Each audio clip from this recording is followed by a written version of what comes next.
ऐसे कुछ चैप्टर्स जिन्हें करने से अपने आप आपके नंबर 70 प्लस हो जाएं आउट ऑफ 80, जानना चाहोगे ना? तो चलो फिर देरी किस बात की है, शुरू करते हैं अपना 70 प्लस का टारगेट इन सोशल साइंस। तो भाई सबसे पहले आई नो कि सबको प्रॉब्लम्स आती हैं और वो प्रॉब्लम्स यही होती हैं कि एग्जाम को लेके आप लोग बहुत ज्यादा परेशान हो क्योंकि आपने अभी तक कुछ भी पढ़ाई नहीं की होती है, या फिर की भी है तो बहुत ही कैजुअल वे में की है कि हाँ ठीक है एसएसटी ही तो है, दे देंगे क्या चला जाएगा, राइट। और आप कंफ्यूज भी रहते हैं। तो ये जो एक वीडियो है ये आपके, इसमें मैं आपको ऐसे टॉपिक और साथ में ऐसे चैप्टर्स बताऊंगी जो करने से आपके नंबर अपने आप बूस्ट कर जाएंगे आपके बोर्ड एग्जामिनेशन में, ठीक है। तो चलिए बिना किसी देरी के शुरू करते हैं सबसे बड़े पार्ट यानी कि हिस्ट्री से, जो कि शायद मोस्ट ऑफ द स्टूडेंट को नहीं भी पसंद आता है क्योंकि उसमें डेट्स और क्रोनोलॉजी आपको याद करनी पड़ती, कोई बात नहीं। सबसे पहला चैप्टर है rise of nationalism in Europe. Weightage बहुत ज्यादा रखता है, 5 से 7 मार्क्स का सिर्फ और सिर्फ इस चैप्टर से आता है। कौन कौन से टॉपिक से आता है ये आप लोग एक बार ध्यान से देख लीजिए। सबसे पहले यूनिफिकेशन, आपको पता है 3 unification, Germany, Italy and great Britain का यूनिफिकेशन बहुत इंपॉर्टेंट है, सीधा सीधा 5 नंबर में पूछ लिया जाता है। देन आता है नेपोलियनिक कोड और ट्रीटी ऑफ वियना। उसके बाद है आपके पास रिवोल्यूशन ऑफ लिबरल्स यानी कि जब से इंडस्ट्रियलाइजेशन की शुरुआत होती है, और बाल्कन क्राइसिस जो कि एक बहुत बड़ा कारण बनता है वर्ल्ड वॉर 1 का। उसके बाद अगर मैं बात करूं तो पिक्चर बेस्ड क्वेश्चन बन सकते हैं यहां से, और क्रोनोलॉजी इवेंट्स वाले क्वेश्चन की कौन कौन सा इवेंट कब कब हुआ उसको आपको सही ऑर्डर में लगाना हो, ठीक है। नेक्स्ट बात करते हैं नेशनलिज्म इन इंडिया की। तो भाई यूरोप से हमारे इंडिया तक भी पहुंचा। इस चैप्टर का वेटेज सबसे ज्यादा इसीलिए है क्योंकि यहां से 2 नंबर के क्वेश्चन आपके मैप में भी बनते हैं, ठीक है।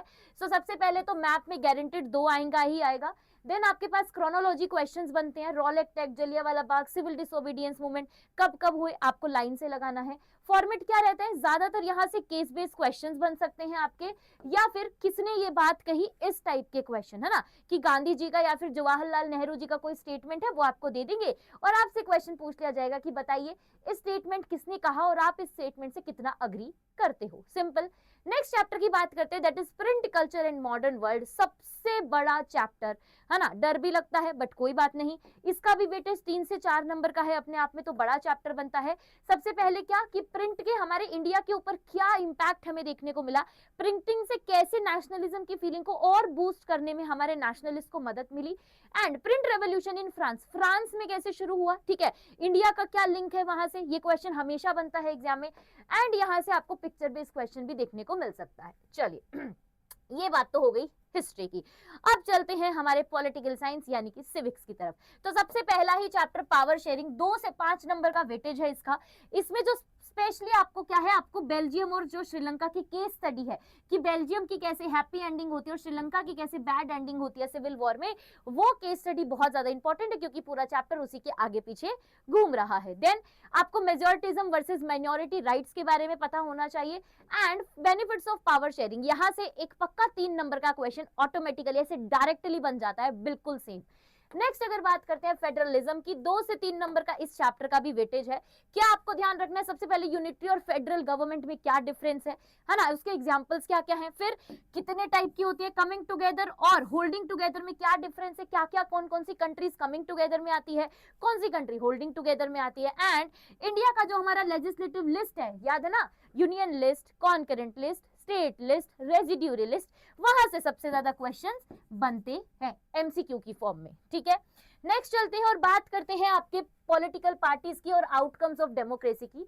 तो पॉलिटिकल पार्टीज का वेटेज अच्छा खासा है, 4 से 5 नंबर का, और आउटकम्स ऑफ डेमोक्रेसी से हमेशा एक ही क्वेश्चन बनता है कि why Indian government is accountable, responsible, ये आपको बताना होता है। डायरेक्ट क्वेश्चन 5 नंबर में बनता है, हमेशा से बना है, लास्ट ईयर भी आया था, देख लेना जाकर, सुबह के सेशन में बताया था, और as it is question exam में छप गया था बच्चों के, ठीक है।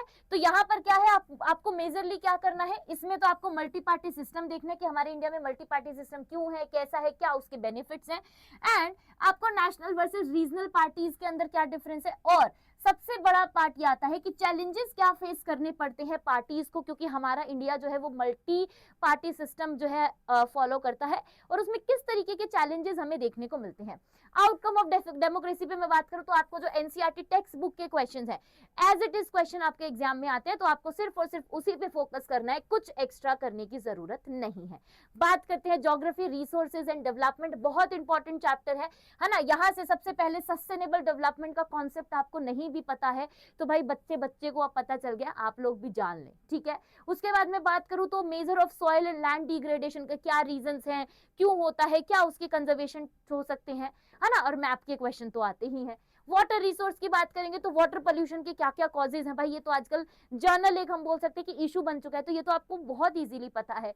देन अगर हम बात करें तो सोल्यूशन क्या है, rain water harvesting, traditional method हमारा conventional method of water conservation, है ना। और यहाँ से जो है मैप में क्वेश्चन बनते हैं, डैम्स आपका पक्का एक क्वेश्चन जरूर आएगा, तो टेंशन की कोई बात नहीं है, ट्रिक बना ली है, डैम्स याद करने की ट्रिक दे दूंगी, टेंशन की कोई बात नहीं। नेक्स्ट चलिए एग्रीकल्चर की बात करते हैं, तो एग्रीकल्चर चैप्टर बड़ा है, बच्चों को डर लगता है, घबराहट होती है, घबराने की कोई आवश्यकता नहीं है, क्योंकि आपको किस पे फोकस करना है, रबी और खरीफ क्रॉप पर फोकस करना है, कब कब सोन किया जाता है, कब हार्वेस्ट कर लिया जाता है, कौन कौन सी क्रॉप आपकी इसके अंदर आती है, and the most important is types of farming, subsistence farming, intensive farming, plantation farming, ये सारी चीजें आपको ध्यान रखनी है, बस और कुछ नहीं करना है। दूसरा अगर मैं बात करूं मैन्युफैक्चरिंग इंडस्ट्री से, तो सबसे पहला तो भाई 3 से 5 नंबर का वेटेज है, और यहाँ से भी मैप का क्वेश्चन जरूर देखने को मिल सकता है आप लोगों को, ठीक है। तो भाई सबसे पहले कि मैन्युफैक्चरिंग की इंपॉर्टेंस क्या है, क्योंकि ये सेकेंडरी एक्टिविटी है तो इसका इंपॉर्टेंस क्या है ना। एनवायरमेंट को किस तरीके से जो है हम बोल सकते हैं कि पोल्यूशन कहीं ना कहीं फैक्ट्रीज से और इंडस्ट्रीज से देखने को मिलता है। दिल्ली यमुना का एग्जांपल आप दे सकते हैं, उसमें रियल लाइफ एग्जांपल है भाई, कुछ इधर उधर जाने की जरूरत नहीं है, अपने आसपास नजर घुमाओ तुम्हें सारे एग्जांपल यही मिल जाएंगे, है ना। And identification of major centres, जो कि मैप वर्क में आपके पास आयरन ओर की माइंस पूछी जा सकती है, कोल माइंस पूछी जा सकती है, ये सारे क्वेश्चन। नेक्स्ट अगर बात करें मिनरल एंड एनर्जी रिसोर्सेज की, जिसमें आप कन्वेंशनल और नॉन कन्वेंशनल के बारे में पढ़ते हैं, ठीक है। तो यहाँ पर आपको फोकस किस पे रखना है, अकरेंस एंड डिस्ट्रीब्यूशन की, कहाँ से अकर हो रहे हैं और कहाँ कहाँ डिस्ट्रीब्यूशन है, क्योंकि ये भी क्वेश्चन बन जाता है। फिर आपको एक्सप्लेनेशन देखना है कि भाई जो भी हमारे एनर्जी रिसोर्सेज हैं उनका क्या यूटिलाइजेशन है, हमारे इंडिया में क्या हम उतना कर पा रहे हैं जितना हमें करने की जरूरत है ना। और फिर बनता है मैप से क्वेश्चन, आप लोग जानते हैं कि भाई डिपॉजिट्स कहाँ कहाँ है, जैसे बॉक्साइट की पूछ लेंगे, या फिर energy plant, nuclear and thermal plant के आपसे क्वेश्चंस पूछ लिए जाते हैं, तो कुछ नया नहीं है इसके अंदर, राइट। अब बात करते हैं ऐसे हम कुछ इकोनॉमिक्स के चैप्टर की जहां की वेटेज बहुत ज्यादा है, जैसे कि डेवलपमेंट, बहुत इंपॉर्टेंट चैप्टर है, मैं बोल रही हूँ, स्टार मार्क कर रही हूँ, बच्चा मेरे छोड़ना मत चाह के भी। 5 से 7 नंबर का क्वेश्चन, एक ही क्वेश्चन हर बार रिपीट होता है कि डेवलपमेंटल गोल्स क्या है, और सबके डेवलपमेंटल गोल्स डिफरेंट होते हैं, ये स्टेटमेंट को आप कैसे एक्सप्लेन करेंगे, सिंपल इजी क्वेश्चन, ठीक है। तो ये हो गया कंपैरिजन, इनकम वर्सेस गोल्स में क्या कंपैरिजन है, और पब्लिक फैसिलिटीज और इंफ्रास्ट्रक्चर कैसे किसी कंट्री को या किसी ह्यूमन के डेवलपमेंट में मदद करती है, सिंपल। नेक्स्ट चैप्टर है आपके पास सेक्टर ऑफ इंडियन इकोनॉमी, जिसमें आपने प्राइमरी सेकेंडरी टर्शरी के बारे में पढ़ा, पब्लिक प्राइवेट सेक्टर्स के बारे में हम पढ़ते हैं, तो यही सारी चीजें आपको यहाँ पर जो है देखनी है कि कैसे प्राइमरी एक्टिविटी का धीरे धीरे डिक्लाइन जो है वो यहाँ शुरू हो चुका है, हमें देखने को मिलता है। फिर ऑर्गेनाइज्ड अनऑर्गेनाइज्ड सेक्टर्स आपको देखने हैं, and the most important scheme scheme scheme, बेटा स्कीम जिस भी चैप्टर में कोई बताई जाए ना वहां से क्वेश्चन जरूर बनता है, हो सकता है केस बेस्ड क्वेश्चन बन जाए, तो हल्के में मत लेना इन स्कीम्स को, ठीक है। तो मनरेगा स्कीम, जिसका मोदी जी जो है नाम चेंज करने की कोशिश पे लगे हुए हैं, तो उस स्कीम के बारे में भी आपको पता होना चाहिए। नेक्स्ट चैप्टर है मनी एंड क्रेडिट, तो मनी क्रेडिट भी इंपॉर्टेंट चैप्टर है, ये आप छोड़कर नहीं जा सकते हो। इसमें सबसे ज्यादा क्वेश्चन बनता है सेल्फ हेल्प ग्रुप से, या फिर क्रेडिट सोर्स फॉर्मल और इनफॉर्मल आपके जो हैं, ठीक है। या फिर हम बोल सकते हैं कि आरबीआई का क्या रोल है, या आरबीआई कैसे मॉनिटरिंग करता है बाकी सारी फाइनेंशियल बॉडीज की, तो वो आपको पता होना चाहिए, ठीक है। तो ये तो वो सारे चैप्टर्स थे जो कि आप चाह के भी स्किप नहीं कर सकते हो, बट अभी क्योंकि टाइम हमारे पास बहुत कम है तो कुछ ऐसे चैप्टर है जो आप स्किप कर सकते हो। हिस्ट्री से अगर मैं बात करूं तो वो चैप्टर है आपका the age of global world, ठीक है, ये आप स्किप कर सकते हो बिना सोचे समझे। इकोनॉमिक्स से आप ग्लोबलाइजेशन ऑफ इंडियन इकोनॉमी को स्किप कर सकते हो। सिविक्स से अगर मैं बात करूं तो जेंडर, रिलीजन एंड कास्ट, ये 3 ऐसे चैप्टर्स हैं बच्चा मेरे, जिन्हें अगर आप चाहो तो आप इन्हें बहुत इजीली स्किप कर सकते हो विदाउट एनी फर्दर डिस्कशन और विदाउट एनी फर्दर कोई भी प्रॉब्लम के, ठीक है।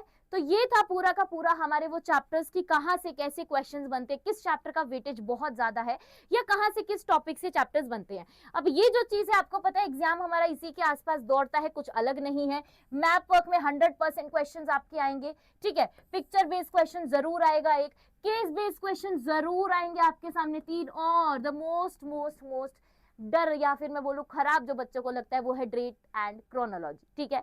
तो यहां से सब जगह से बच्चा मेरे क्वेश्चन बनते हैं। बस आपको क्या करना है, you have to subscribe the Unacademy Avengers channel, क्योंकि इसी पे आपको सारी की सारी चीजें टाइमली, बहुत ही इफेक्टिवली आपके एग्जाम को टारगेट करते हुए मिलेंगी। So thank you so much everybody. NCERT के क्वेश्चन सॉल्व करना बिल्कुल मत भूलना। अगर तुम्हें आ रही है उसको करने में प्रॉब्लम, तो आप मुझे कमेंट सेक्शन में बता सकते हैं, ताकि मैं आपको उसका सोल्यूशन जो है वो प्रोवाइड कर दूं। और अब क्योंकि हम जानते हैं कि 7th ऑफ मार्च को हमारा एग्जाम है, वो ऑलरेडी एक बहुत ही बड़ी चीज है, लेकिन अनअकैडमी प्लेटफॉर्म पर 7th ऑफ मार्च को ही कुछ बहुत अमेजिंग और कुछ बहुत बड़ा आने वाला है, जिसका लिंक डिस्क्रिप्शन में दिया गया है। तो जल्दी से जाइए, लाइक कर लो, नोटिफाई मी ऑन कर लीजिए, ताकि जैसे ही कुछ रिवील हो आप लोग वो पहले हो जिन्हें उसके बारे में पता हो, ठीक है। तो गेस भी आप कर सकते हो कमेंट सेक्शन में। तब तक के लिए bye bye, thank you so much. Video कैसी लगी जरूर बताना, मिलते हैं अपने लाइव सेशंस में।